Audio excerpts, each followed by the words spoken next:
Santiago Irizarry, abogado egresado de la Universidad Nacional de La Plata, especialista en Derecho Penal por la Universidad de Belgrano, magíster en Razonamiento Probatorio por las Universidades de Girona, España y Génova, Italia.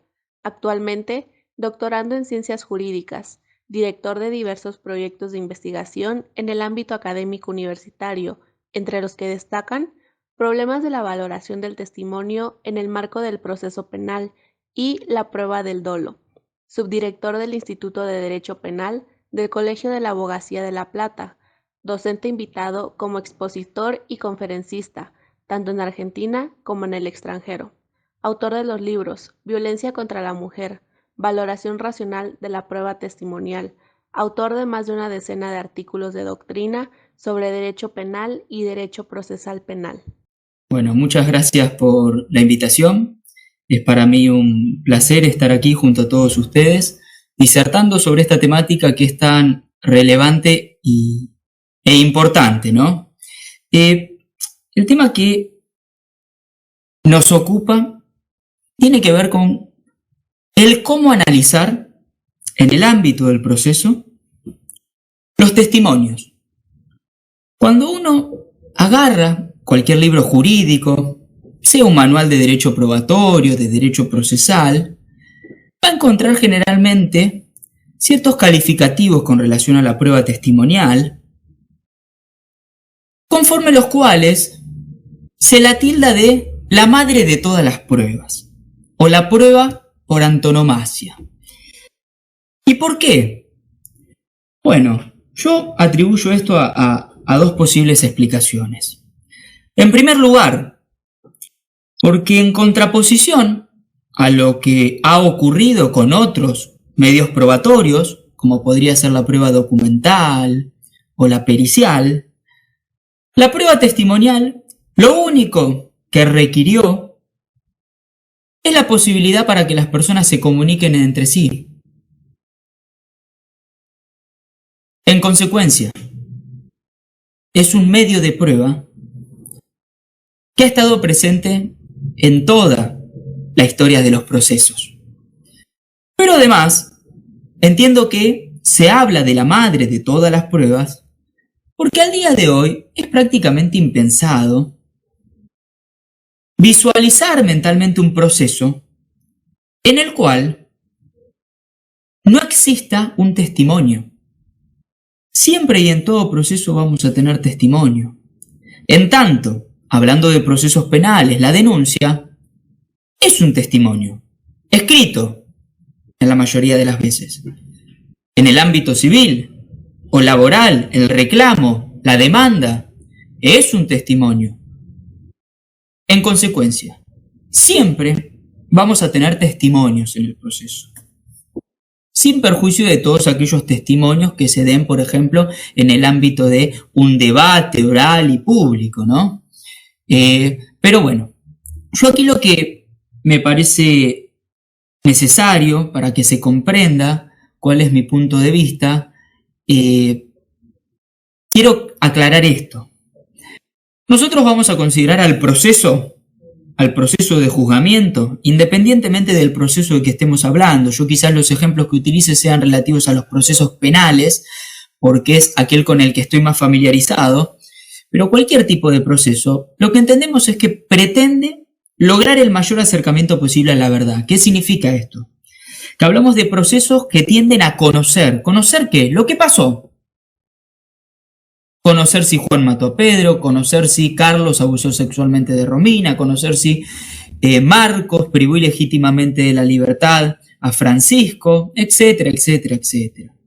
O conocer en otros ámbitos o en otros fueros si Juan trabajaba para Pedro, si Romina estaba casada con Marcos, si etcétera, etcétera. Sí, vamos a dejar los ejemplos ahí. Entonces, nosotros vamos a ver al proceso o entender al proceso como un buscador de verdades. El proceso tiende a lograr el mayor acercamiento posible a la verdad. Pero claro, luego de ello, lo que tenemos que aclarar es que esta verdad a la cual nos estamos refiriendo tiene que ver con, o se relaciona con enunciados fácticos, ¿sí? Enunciados que hacen referencia a hechos. Los hechos no son verdaderos o falsos, sino reales o no, existieron o no existieron. Lo que es verdadero o falso es el enunciado que hace referencia a ello. Nosotros vamos a intentar, mediante estos procesos, determinar si estos enunciados fácticos, por ejemplo, el enunciado Juan mató a Pedro, es verdadero o falso. Pero claro, estos enunciados fácticos, que justamente describen hechos, se corresponden en la mayoría de las veces con hechos del pasado. Hechos que han existido en algún momento de la historia, reciente o no tan reciente, pero que al día de hoy ya no existen. En consecuencia, yo no puedo traer el hecho del pasado al presente, es decir, reproducirlo, hacer que vuelva a ocurrir, porque el hecho ya pasó. En consecuencia, la pregunta es, y bueno, ¿cómo nos retrotraemos al pasado a fin de conocer realmente lo que ocurrió, lo que pasó? Bueno, y aquí aparecen las pruebas. Nosotros, como dije, vamos a circunscribirnos a analizar la prueba testimonial a fin de determinar qué hay que tener en cuenta para analizar y valorar racionalmente un testimonio. Pequeña aclaración. Dijimos, no se puede reproducir el evento, pues ya sucedió, pero por medio de las pruebas podemos reconstruirlo, rearmarlo, intentando que esto sea de la mejor forma posible. Segunda consecuencia, la conclusión a la cual arribemos nunca va a ser certera desde un plano de lógica racional, sino solo probable. Basándonos en estas pruebas, basándonos en estos testimonios, podemos considerar que probablemente este hecho sucedió. Nunca podremos alegar a ciencia cierta y sin lugar a la duda que el hecho existió. Siempre va a haber un pequeñito lugar para la duda. Ahora bien, habiendo aclarado todo esto, que es una mera introducción en el tema que vamos a desarrollar, tenemos que hablar de los testimonios. Y digo los testimonios en plural y no en singular, en tanto tenemos varios tipos de testimonio. La clasificación puede ser la siguiente. Testimonios mendaces y falsos, ¿sí? Es decir, un testigo que es un mentiroso y que emite un testimonio falso. Ahora voy a explicar todo esto. Tenemos testigos que son mentirosos, pero emiten un testimonio verdadero. Testigos que son sinceros y que emiten un testimonio verdadero. Este sería el plano ideal que nosotros pretendemos encontrar en el ámbito del proceso o de cualquier declaración en cualquier ámbito. Y, finalmente, testimonios sinceros y falsos, que es el tipo de testimonio en el cual nos vamos a detener. ¿Por qué? Porque es habitual que aparezca este testimonio en el ámbito del proceso y, además, es el más peligroso. La nota característica de este último testimonio es que el individuo que declara quiere colaborar con la justicia, quiere colaborar con el juez, es honesto, dice aquello que cree que pasó, pero la realidad es que eso que cree que pasó, no pasó. En consecuencia, es sincero, pero emite un testimonio falso, porque su testimonio no tiene correlato con la realidad, con lo acaecido. Ahora bien, a fin de que se comprenda esto debidamente, entiendo que es necesario definir algunos términos. Por un lado tenemos la mentira y la sinceridad. El testigo que es mentiroso y el testigo que es sincero u honesto. Sinceridad y honestidad para nosotros es lo mismo. Aquí se analiza cuáles son las creencias del sujeto.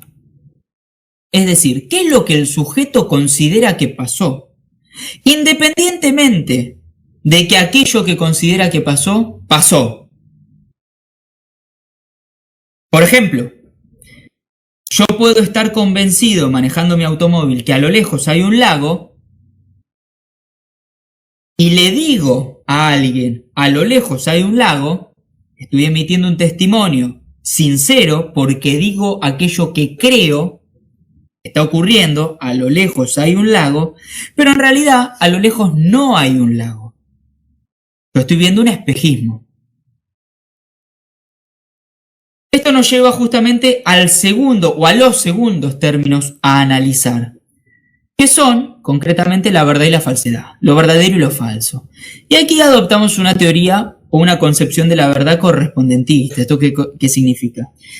Que el testimonio va a ser verdadero si entre lo que se dice y lo que es existe concordancia. Si yo digo, Juan mató a Pedro, voy a estar diciendo la verdad si realmente Juan mató a Pedro. Nuevamente, si yo digo Juan mató a Pedro y en la realidad Juan no mató a Pedro, el testimonio es falso. Independientemente de lo que yo crea. Fíjense que son dos planos de análisis. Por un lado las creencias y por otro lado la correspondencia con la realidad, lo que realmente ocurrió. De más está decir que lo que realmente ocurre es independiente al sujeto que percibe el hecho. Yo soy un tercero, un observador. Y cuando hablo de observador no me refiero a observador en el sentido de observador visual. Yo puedo percibir un evento mediante el tacto, mediante el olfato, mediante el oído. Esto es lo que nos permite justamente conocer estos eventos, ¿no? Aquí yo lo que les pongo es un pequeño esquema que me parece que clarifica nuestra explicación, que es muy importante, y ahora voy a explicar por qué es importante. Por un lado, a la hora de analizar el testimonio tenemos que tener en cuenta las creencias del sujeto. Lo que el sujeto cree. Se analiza el testimonio desde un plano netamente subjetivo. A partir de aquí tenemos estos dos testimonios que dijimos, honesto y el que no lo es, el que es de un testigo mentiroso. Por otro lado tenemos el segundo plano, que ya no analiza lo que el sujeto cree, sino que analiza la realidad. Ya no es un plano subjetivo de análisis, sino objetivo, independiente a lo que el sujeto crea, perciba e interprete. En este caso, el testimonio será verdadero o falso, dependiendo si existe o no correspondencia con la realidad. Es decir, correspondencia entre lo que se dice y lo que ocurrió. Volviendo a la clasificación del testimonio, podemos advertir cómo es que se forma este sistema clasificatorio y cómo es que se logra la determinación o la, si se quiere, tipificación en 4 testimonios, mentiroso y falso. El testigo manifiesta aquello que cree que no es verdadero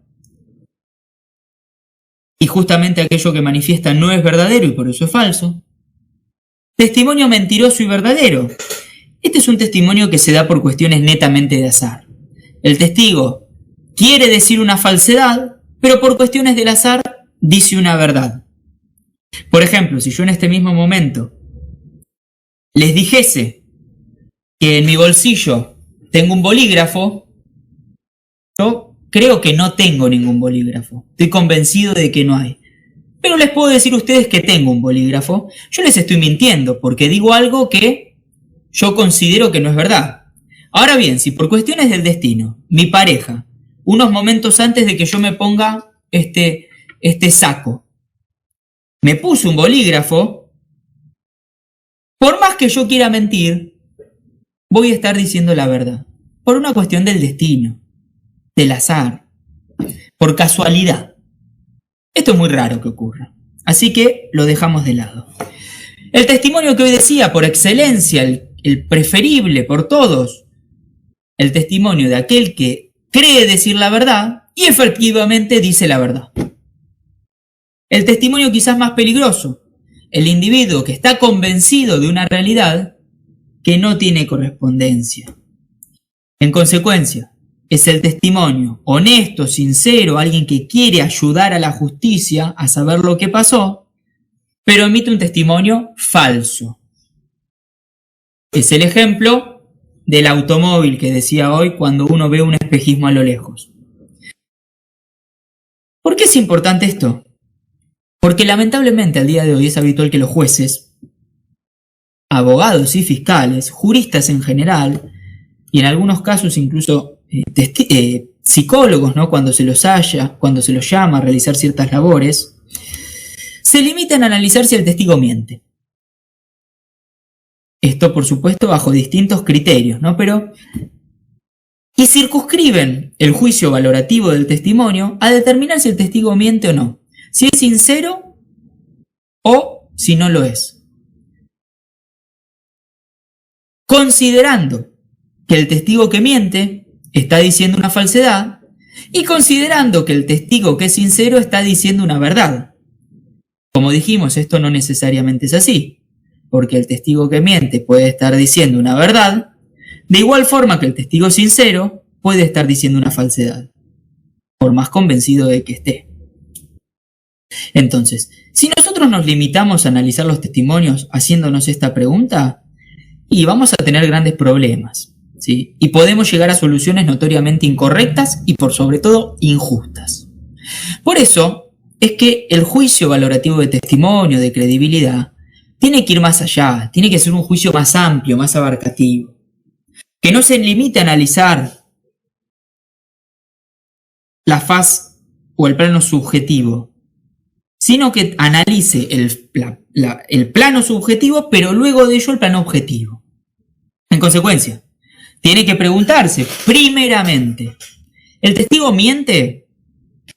En caso de considerar que mienta, yo creo que ese testimonio tiene que ser descartado.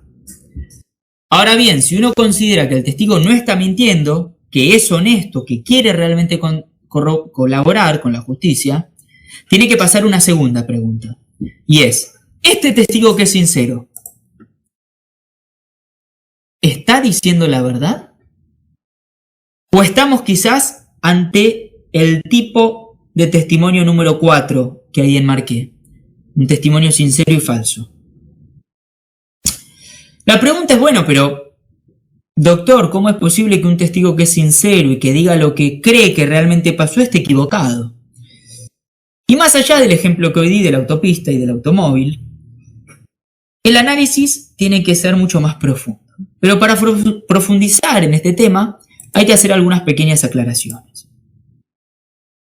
Primero, algunas cuestiones las vamos a saltear. Primero, estos testimonios suelen ser denominados por la doctrina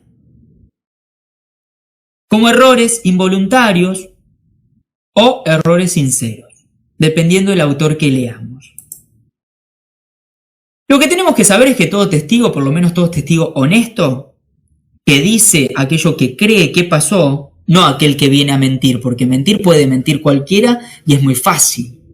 Ahora bien, el que cree saber lo que pasó, inexorablemente pasa por 4 momentos temporales sucesivos. Primero, el momento de percepción. Segundo, el momento de interpretación. Tercero y cuarto, el momento de memorización y de recuperación. ¿Sí? El momento de percepción es el momento inicial. El momento en el cual el individuo capta el evento que luego va a exteriorizar ante el juez, fiscal, amigos, familiares, etc. Capta el evento, lo percibe. ¿Cómo? Mediante sus sentidos. Vista, tacto, olfato, etc. Luego, le asigna un significado a aquel evento que percibe, lo interpreta. Y esto por supuesto que lo hace de forma inconsciente. Yo en este mismo momento, que tengo un objeto rectangular enfrente mío con luces, lo interpreto como una computadora, le asigno un significado. En consecuencia, constantemente interpretamos. Constantemente le atribuimos un significado. La propia utilización del lenguaje conlleva atribuir significados. Pero luego, tenemos que retener este evento que hemos percibido e interpretado. Bueno, aquí aparece la memorización. Hablando vulgarmente diríamos que guardamos en nuestra memoria, en nuestra cabeza, este evento. Finalmente, está la recuperación. Este sería el último paso en el cual el individuo va en busca de este recuerdo a fin de exteriorizarlo, a fin de narrarlo ante terceras personas, fiscales, jueces, amigos, policías, etc.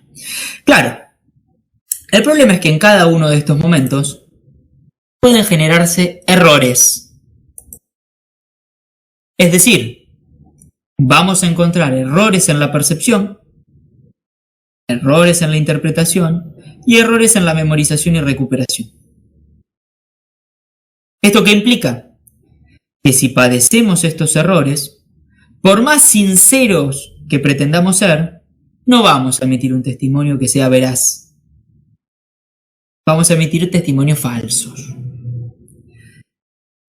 Yo, en esta breve jornada, me voy a centrar en los errores de percepción. Por supuesto, podemos tratar en cualquier otro momento los demás, no hay problema, pero por una cuestión de tiempo nos vamos a centrar en los errores de percepción, explicándolos por lo menos muy brevemente.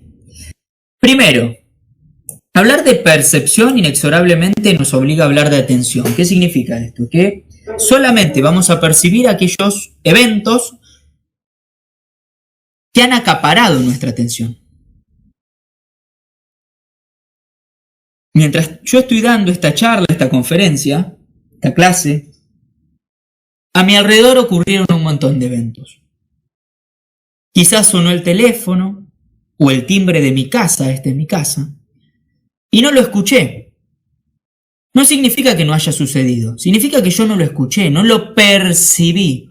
¿Por qué? Porque mi atención estaba depositada en ustedes. De igual forma, se pudo haber caído un libro de la biblioteca que tengo aquí atrás, y yo pude no haberlo visto, ni escuchado. ¿Por qué? Porque mi atención no estaba allí depositada. Ahora bien, la atención puede ser depositada en el evento de dos formas. Una forma voluntaria e involuntaria. La voluntaria es aquella donde el individuo tiene intención de percibir el evento. Yo en este momento tengo intención de depositar mi atención en lo que tengo aquí adelante. En consecuencia, percibo todo aquello que ocurre aquí adelante enfrente mío. Veo la computadora, veo los cuadraditos, veo la carita, veo la imagen con estas palabras. Yo tengo mi atención allí depositada, en consecuencia estoy percibiendo esto. Pero mi atención puede ser captada independientemente de mi intención. Esto ocurre cuando es el propio evento el que acapara nuestra atención.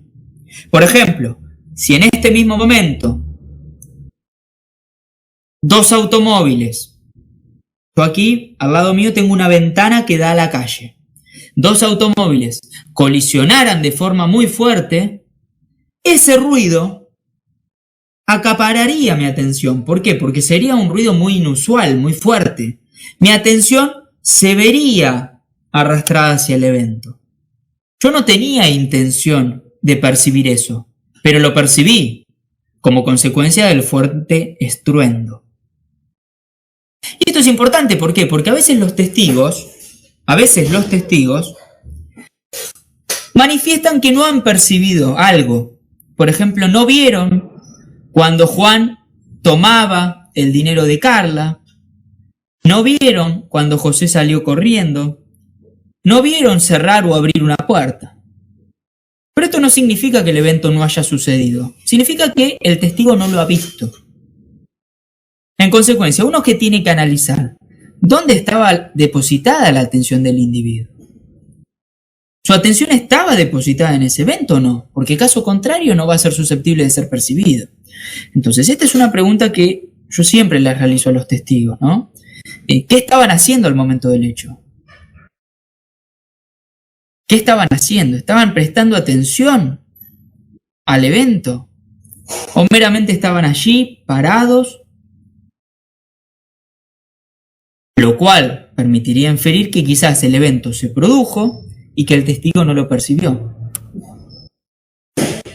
En consecuencia, un testigo puede decir, Juan no salió corriendo, pero esto no implica que Juan no salió corriendo, sino que el testigo no lo percibió. El testimonio sería honesto, sincero, pero falso. Si nos retrotraemos y consideramos que la sinceridad debe ser equiparada a la veracidad, tenemos un error. ¿Sí? Esto de la pregunta que hacíamos hoy o la doble pregunta. Ahora bien, para ir avanzando, si no se nos va el tiempo. ¿Cuáles son los factores que pueden generar estos errores? Concretamente, son dos o pueden ser clasificados en dos tipos. Factores del suceso, es decir, del hecho, propios del hecho, y factores del sujeto, propios del sujeto. Los factores del suceso, los del hecho, pueden ser o pueden estar dados por el color, el cambio de iluminación, la distancia, el movimiento, información especial, familiaridad. Vamos a explicar sucintamente uno o dos de estos. ¿Qué es esto del color? Bueno, lo del color es muy importante, por más que parezca tonto. Nuestro ojo, el ojo humano, tiene la capacidad de percibir en colores. Yo ahora estoy percibiendo en colores, ustedes también. Pero esta capacidad no se da en todos los casos, en todas las situaciones o en todos los ámbitos. Para ello se requiere justamente que el ambiente en el cual nos encontremos tenga la iluminación adecuada. Si el ambiente no tiene la iluminación adecuada, dejaremos de percibir a color y pasaremos a percibir en una escala de grises. Un gris más oscuro, un gris más claro, pero no veremos ni el rojo, ni el azul, ni el amarillo, ni el verde, ni el blanco, escala de grises.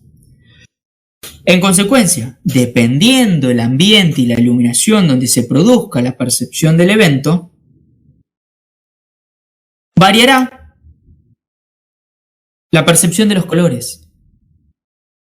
Y esto que digo que parece tonto en realidad no lo es, porque muchas investigaciones y muchos testimonios en realidad se centran en identificar colores. Por ejemplo, en una investigación donde se está averiguando si el automóvil que usaron para secuestrar a la víctima era azul o amarillo o violeta, y el testigo dice que era gris oscuro o azul, habría que preguntarle, ¿dónde estaba ese testigo?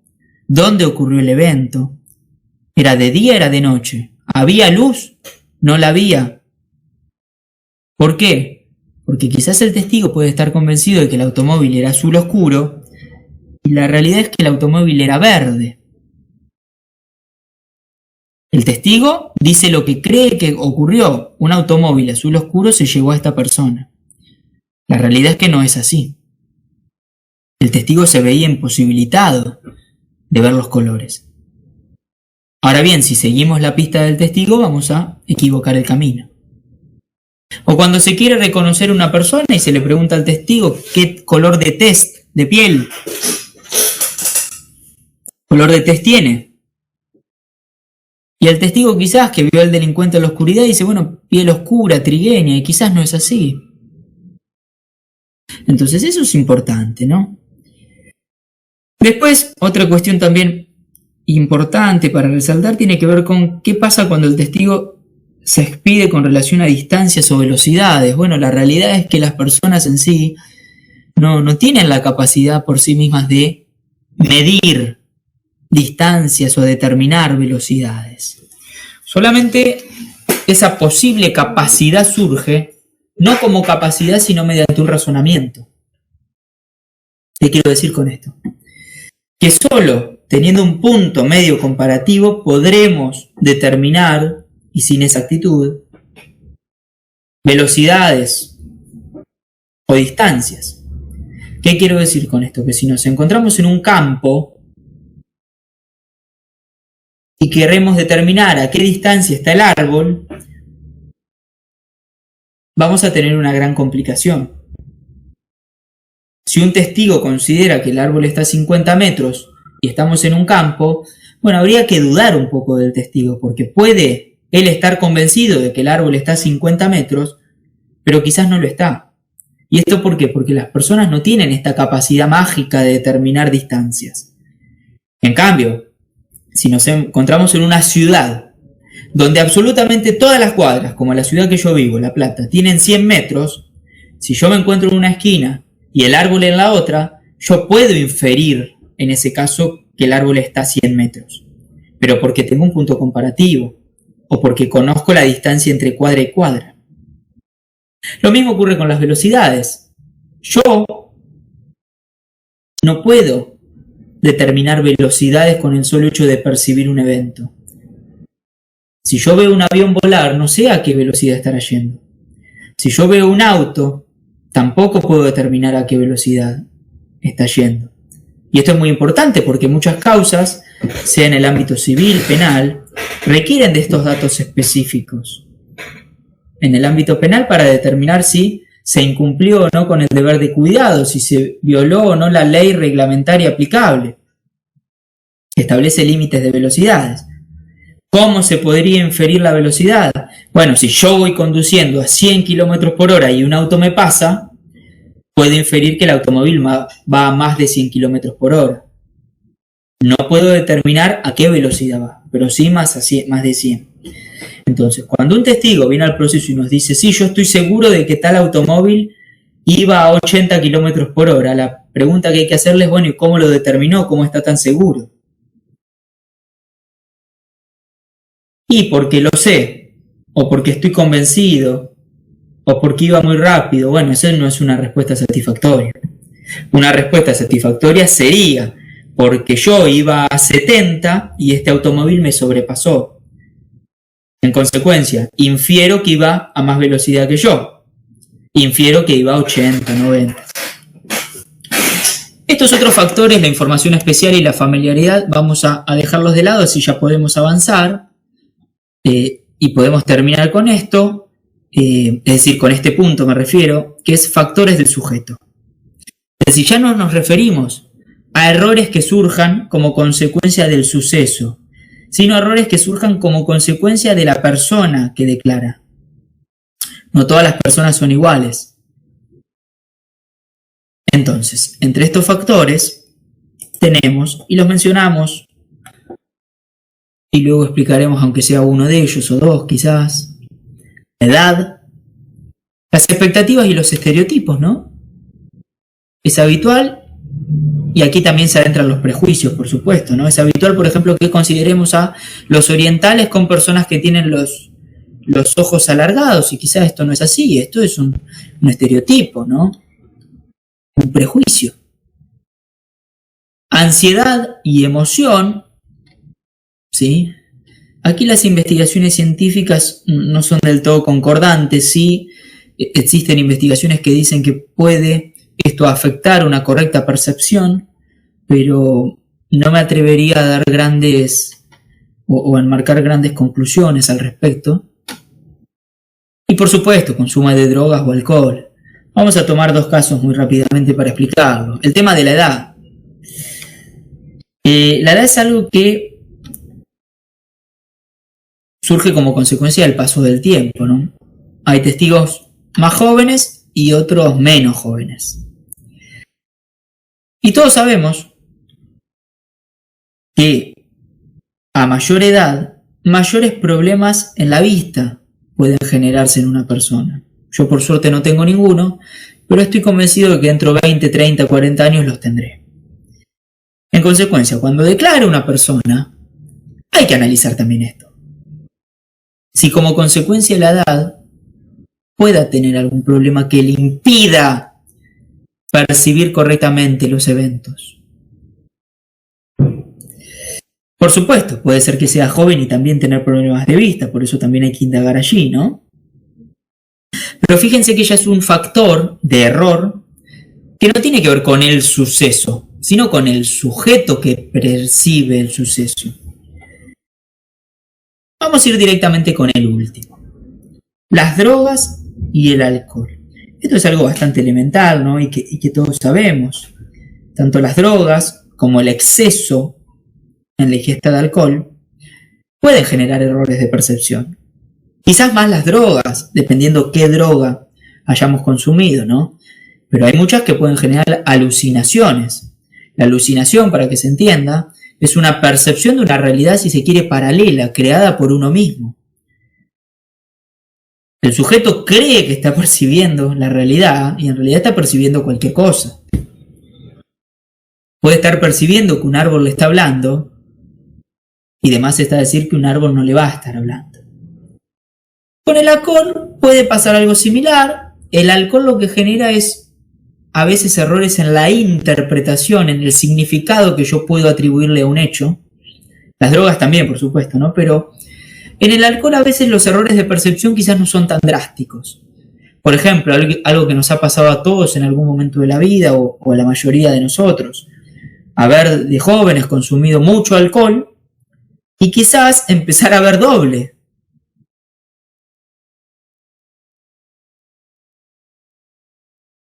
En consecuencia, no es que el mundo se duplicó, es que hay un mismo mundo que nosotros estamos viendo por duplicado. Pero, para que se comprenda, fíjese cómo la percepción no tiene correspondencia con la realidad. Por una cuestión de tiempo, no vamos a tratar los otros tipos de errores, que son el de interpretación, muy importante a mi modo de ver, muy importante, y el de memorización y recuperación, también muy importante. Quizás estos últimos muy afectados por las malas prácticas de psicólogos o juristas a la hora de tomarle declaración a un testigo. A modo de cierre, porque ya estamos terminando con el tiempo sugerido para la exposición, lo que tenemos que decir es lo siguiente. Si nosotros, como decíamos al principio, limitamos el juicio de credibilidad o el juicio valorativo del testimonio a la mera realización de esta pregunta, vamos a estar en problemas. Difícilmente podremos realizar un correcto juicio valorativo del testimonio. Me animo a decir que el juicio va a ser incorrecto. Va a ser un juicio muy pobre, insuficiente, pero además un juicio que nos va a llevar a posibles errores en cuanto a las conclusiones arribadas. Si estamos investigando, nos va a torcer el rumbo hacia un lugar al cual no debemos ir.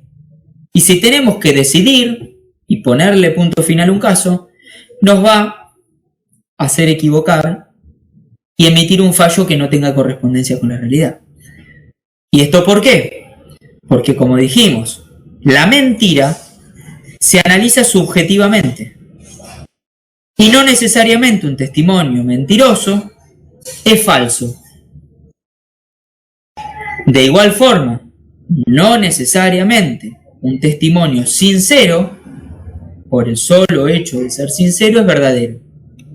¿Y esto por qué? Por los errores que decíamos hoy. Si yo adolezco o tengo estos errores, voy a emitir un testimonio sincero, voy a estar convencido de aquello que digo, voy a querer colaborar con la justicia, con el fiscal y con el juez, pero no voy a estar diciendo la verdad. Yo puedo estar diciendo que el color del auto era rojo, pero la verdad es que no lo era. ¿Por qué? Porque padecí un error, en este caso de percepción, que es el que explicamos a modo de ejemplo. En consecuencia, no tenemos que limitar a analizar esto, sino que tenemos que dar un paso más. ¿Cuál es este paso más que tenemos que dar? El siguiente. Una vez, como decíamos hoy, que determinamos que el testigo no miente, es decir, que el testigo es sincero, que el testigo quiere colaborar y quiere decir lo que él cree que pasó, una vez que corroboramos esto, tenemos que ir en búsqueda de la siguiente pregunta. Este testigo que es sincero, que no miente, que quiere colaborar y que es honesto, ¿está diciendo la verdad? ¿Percibió correctamente? ¿Interpretó correctamente el evento? ¿Lo memorizó debidamente? ¿Y lo recuperó debidamente? ¿O no?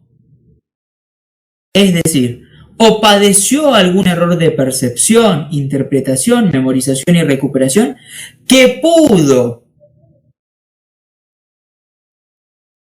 haberle hecho creer algo que no ocurrió?